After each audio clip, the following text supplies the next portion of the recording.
Most people think they know when a cat is unhappy. They imagine crying, obvious protests, dramatic signs that demand attention. But cats rarely work that way. Their language is quieter, more guarded, almost ancient in the way it hides pain behind routine. A cat can live beside you for years and still keep one part of its inner world completely invisible.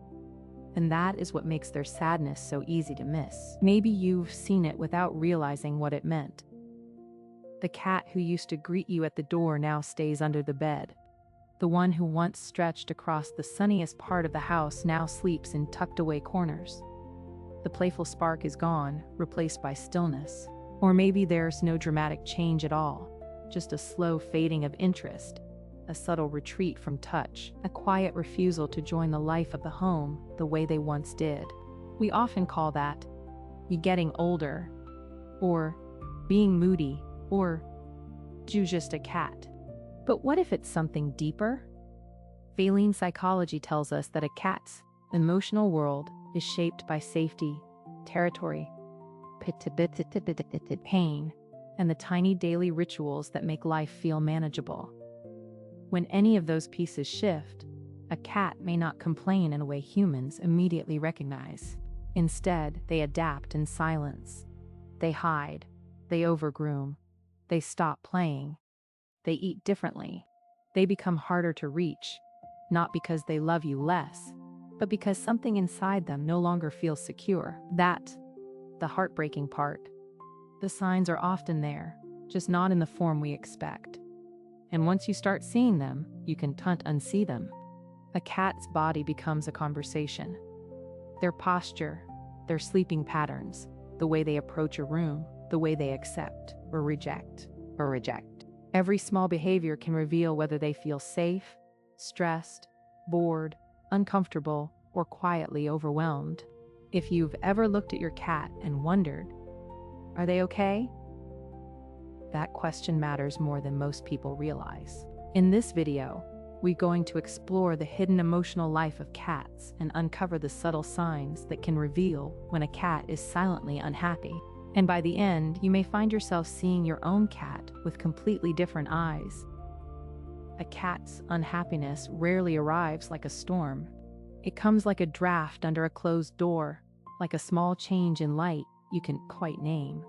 One day your cat is near you, and the next, still in the room, and next, somehow elsewhere. Still alive, still eating perhaps, still sleeping in the same sunlit corner, but no longer fully present. That is what makes feline psychology so quietly powerful. Cats do not always announce distress. They camouflage it. Think about how a cat experiences the home.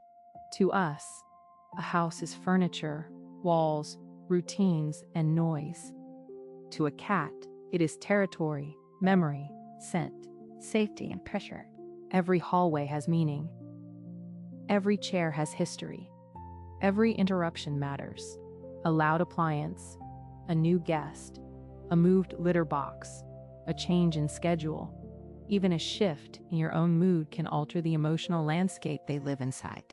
And because cats are masters of adaptation, they often endure far more than we realize before showing us anything at all. That is why unhappiness in a cat can look so sleeping a little more, hiding a little longer, playing less enthusiastically, grooming the same spot until the fur thins, turning away when you reach out, choosing the cool tile floor over the couch beside you.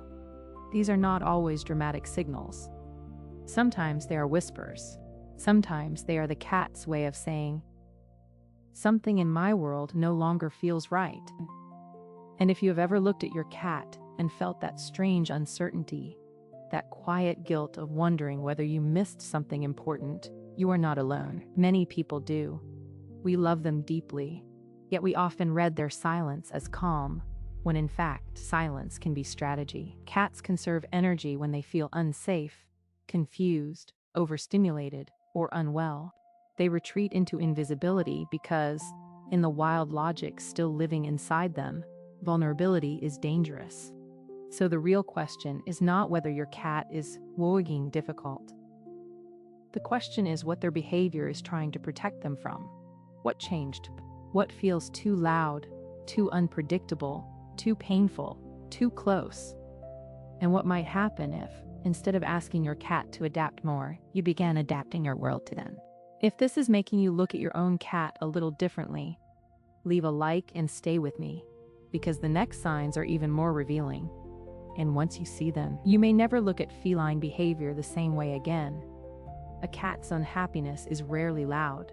It does not always arrive with a cry or a dramatic gesture. More often, it slips into the room like a shadow, changing the air in ways you only feel if you are paying close attention. A cat that once followed you from room to room may begin choosing distance. A cat that loved the windowsill may stop climbing there. A cat that used to need your lap at night may now sleep curled into itself, as if trying to disappear into the quiet. And because life is busy, because routines become invisible when they repeat every day, these changes are easy to miss. You might tell yourself, he's just getting older, or she's always been a little shy. Sometimes that is true, but sometimes what looks like personality is actually a message written in posture, in silence, in hesitation, in the spaces between one habit and the next. Think about how a cat experiences the home. Every sound matters. Every scent matters. The placement of a litter box, the arrival of a new pet, the tension in a conversation, the rearranged furniture, the noisy appliance that runs at the wrong hour, the hand that reaches too quickly, the lap that invites but does not respect a no. To us, these can seem like sins. To a cat, they can shape the entire emotional landscape of the day. That is why so many unhappy cats do not act. They withdraw. They overgroom. They stop playing. They choose the closet over the couch. They watch from a distance instead of participating. And if discomfort lasts long enough, the cat may stop asking altogether. Not because it is fine, but because it has learned that asking changes nothing. This is where awareness becomes love in its truest form, not the love that demands affection on command, but the love that notices. The love that says, something has changed, and I will not ignore it. Sometimes the first step is as simple as watching more closely. Sometimes it is giving the cat a quieter room, a higher perch, a predictable feeding time, or a little more space. Sometimes it is realizing that the problem is not defiance, but distress. If this is starting to sound familiar, you are not alone. Many people live beside a cat for years before they begin to see the emotional world hidden behind those calm eyes. And once you see it, you cannot unsee it. The question becomes not whether your cat is speaking, but whether you are finally ready to listen. And in the next part, we'll go even deeper into the subtle signals that reveal when a cat is no longer just resting, but quietly struggling. A cat rarely announces pain the way a dog might. Instead, it changes the language of its daily life. It begins to disappear a little more often, choosing the quiet corner behind the couch instead of the warm place near your feet. It sleeps longer, but not always in the peaceful way we imagine. Sometimes that extra sleep is not rest at all, but retreat. Sometimes the body is present while the spirit is simply trying to reduce the world to something manageable. And if you've ever stood in your kitchen holding a bowl, calling your cat with that familiar soft voice, only to watch them hesitate or turn away, you know how deeply confusing that moment can feel. You start wondering, did I do something wrong? Am I missing something? The truth is, that question is often the beginning of understanding, because cats do not live in our emotional language. They live in patterns, territory, timing, pressure, and safety. When one of those elements shifts, their behavior shifts too. A cat that suddenly avoids being touched may not be rejecting affection. It may be protecting a sore body, an overstimulated mind, or a nervous system that no longer feels settled. A cat that stops playing may not be getting older in a simple, harmless way. It may be losing interest because joy itself has become harder to reach. A cat that overgrooms may be trying to soothe invisible discomfort, the way a person might pace a room when they cannot find the words to explain what hurts. The most heartbreaking part is that these changes are often so small that we excuse them. We call them quirks. We call them mood swings. We tell ourselves, that's just how she is now. But psychology reminds us that behavior is never random. It is communication. Even silence is communication. And once you begin to see that, your role changes. You stop asking, how do I make my cat and start asking, what does my cat need to feel safe again? That shift is subtle, but it is everything. It turns frustration into frustration. It turns guilt into care. It turns the home from a place your cat endures into a place your cat can trust. If this is starting to sound familiar, you are not alone. Many people live beside a cat for years without realizing they are reading the signs too late.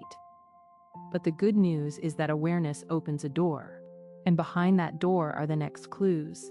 The ones hidden in the spaces your cat chooses, the routines your cat protects, and the quiet ways they tell you whether they are thriving or simply surviving.